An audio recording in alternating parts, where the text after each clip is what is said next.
చేసి 12,000 రూపాయలు ఇస్తున్నారు. ఎంతమంది ఉపాధి కూలీలకు 12,000 రూపాయలు ఇచ్చారు? ఇవాళ 500 రూపాయలు ఎకరానికి క్వింటాలకు 500 రూపాయలు బోనస్ ఇస్తున్నారు. ఎంతమందికి ఇచ్చారు? సరే, ఇవన్నీ తర్వాత మాట్లాడుకుందాం. కనీసము ఇప్పుడన్నా ఈ నష్టపోయిన రైతులకు కనీసం ఎకరానికి ఎంత ఇస్తారో చెప్పండి. కనీసం వాళ్ళు ఒక్కొక్క ఎకరానికి 20,000 రూపాయలు పెట్టుబడి పెట్టేవాళ్ళు. పెట్టుబడి 20,000 రూపాయలు పెట్టారు.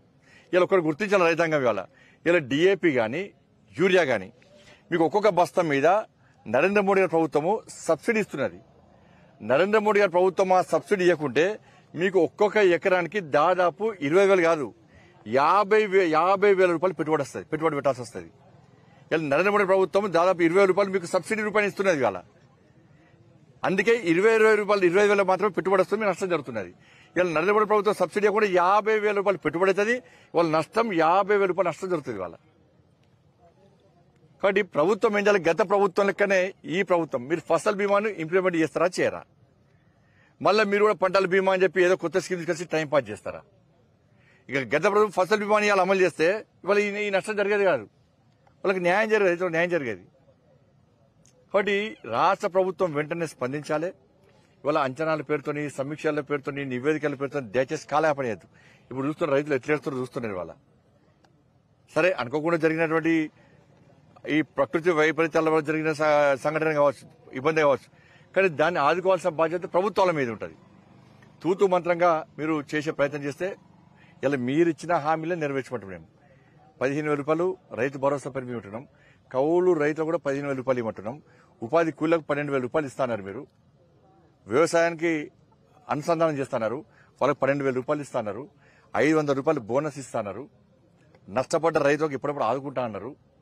వాళ్ళని ఆదుకోవాల్సిన బాధ్యత మీ మీద ఉంది. నరేంద్ర మోడీ ప్రభుత్వం ఆదుకునే ప్రయత్నం చేస్తే గత ప్రభుత్వం సహకరించలే. కనీసం మీరన్నా సహకరించారా? కాబట్టి ఇప్పటికైనా గత ప్రభుత్వం నివేదికల పేరుతోని కాలయాపన వేసి మళ్ళీ రైతులు నెక్స్ట్ పంట వేసుకునే దానికి టైం పాస్ చేస్తుంది. మళ్ళీ రైతులు పంట వేసుకున్నప్పుడు ఆ పాతది మర్చిపోతారు, వాళ్ళకి ఏం ఆశ లేదు, మళ్ళీ వేసిపోయి కొత్త పంట వేసుకుంటారు. మళ్ళీ పాతది మర్చిపోతారు, ప్రభుత్వం కూడా పాతది మర్చిపోయి కొత్త హామీ ఇస్తుంది. ఈ పాత హామీలు పోతాయి, కొత్త హామీలు పోతాయి, ఏ హామీలు నెరవేర్చారు. కాబట్టి ఇటువంటి పరిస్థితుల్లో కాంగ్రెస్ పార్టీ ప్రభుత్వం వెంటనే మేము విమర్శిస్తలేం, సూచన సలహాలు ఇస్తున్నాం. మేము తిడతలేం, ఎక్కడ కూడా విమర్శిస్తలేం.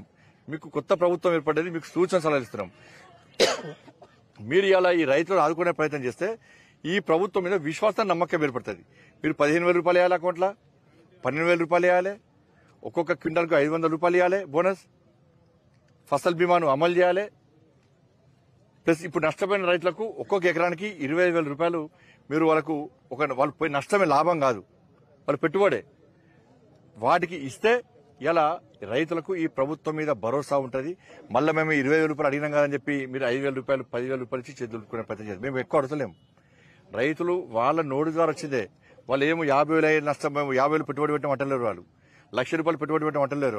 వాళ్ళు నిజాయితీగా నిబంధనతోని 20,000 రూపాయలు మేము ఒక ఎకరానికి పెట్టుబడి పెట్టినాము. మేము ఎట్లా అప్పులు చేసి పెట్టినా, మేము పోయినసారి ప్రభుత్వం ఆదుకోలే, ఈసారి ప్రభుత్వం ఆదుకుంటే మేము ఓట్లేసి గెలిపించినాము. కాబట్టి ఈ ప్రభుత్వం ఆదుకోవాలని చెప్పి ప్రభుత్వం మీద వాళ్ళు కోరుతున్నారు. కాబట్టి దయచేసి కాంగ్రెస్ పార్టీ ప్రభుత్వం వెంటనే స్పందించాలి.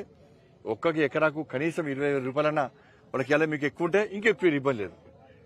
కాబట్టి మళ్ళీ దీన్ని కేంద్ర ప్రభుత్వం ఏం చేస్తుంది, ఇదేం చేస్తుంది కాదు, మీరు వెంటనే ఈ ప్రభుత్వము వెంటనే స్పందించాలి, వాళ్ళకు ఆదుకోవాల్సిందిగా భారతీయ జనతా పార్టీ డిమాండ్ చేస్తా ఉన్నది.